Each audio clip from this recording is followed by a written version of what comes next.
الحمد لله وكفى وسلام على عباده الذين اصطفى. أما بعد فأعوذ بالله من الشيطان الرجيم. بسم الله الرحمن الرحيم. وأن ليس للإنسان إلا ما سعى. صدق الله العظيم وصدق رسوله النبي الكريم، ونحن على ذلك لمن الشاهدين والشاكرين والحمد لله رب العالمين. جناب صدر ذی وقار محتمم جامعہ تعلیم البنات شیخ الحدیث حضرت مولانا احمد الرحمن صاحب دامت برکاتهم العالیہ و دیگر علماء کرام او دکلی کشران مشران او چردی ولی کی څومره خویندې میندې دي، السلام علیکم ورحمۃ اللہ وبرکاتہ. اولا زخبل کران مہمان شیخ الحدیث حضرت مولانا احمد الرحمن صاحب دامت برکاتهم العالیہ د دوی زړه د ته نه شکریا دکو، خپل ځان طرف نه هم اداري طرف نه هم د خپل خاندان او فیملی طرف نه هم د دوی مصرفیاتو متفاوته ده. په سره د مصرفیاتو دوی خپل وخت وبسلو او مو تاسو ته دې ځای کې خپل حاضري یقیني کړله. الله تعالی د دوی ته جزای خیر ورکړي او د دوی سایه الله تعالی د بمو تاسو باندې همیشه د پر قائمه دایمه ساتي.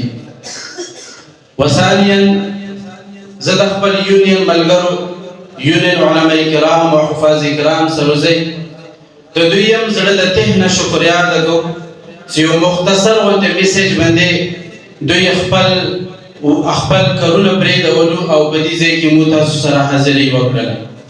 الله تعالی د دوی ته هم جزای خیر ورکړي او د کلي څومره کشران او مشران دي او چردی ولی کې څومره مو تاسو خویندې میندې دي، د دوی هم زړه د ته نه شکریا ادا کوم چې دوی خپلو بچی حوصله افزایي لپاره بطور ثواب نیت هغه دې ځای ته قدمونه راواخیستلو.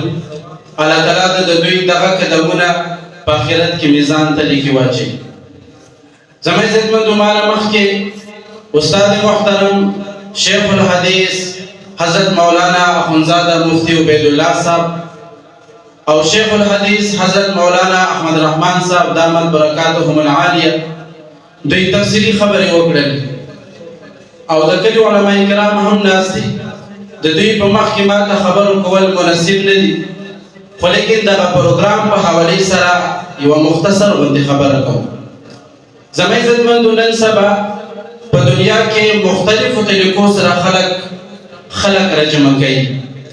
احتجاج په شکل کې هم خلق رجمع کیږي، محفل په شکل کې هم خلق رجمع کیږي، جلوسونو په شکل کې هم خلق رجمع کیږي، خو لیکن دا هر یو پروګرام، هر یو محفل، هر یو احتجاج اغراض او مقاصد هغه جدا جدا دي.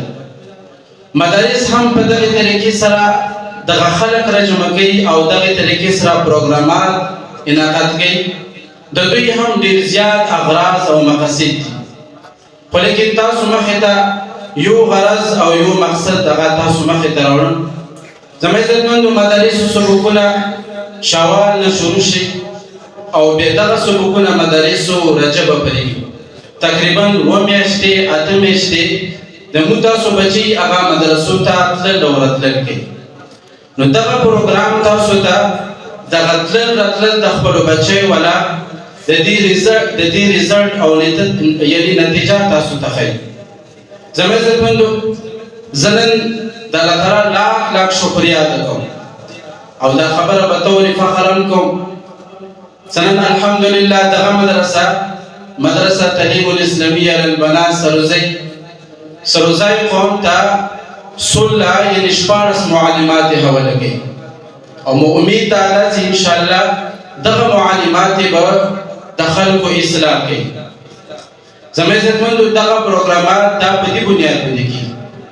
زه په اخره کې بیا دغه ټول څومره کلي کشران او مشران دي، څومره علماء کرام دي، څومره مهمانان کرام دي، د دوی زړه د ته نه شکریا ادا کوم. الله تعالی د دوی ته جزای خیر وکړي واخر دعوانا ان الحمد لله رب العالمين.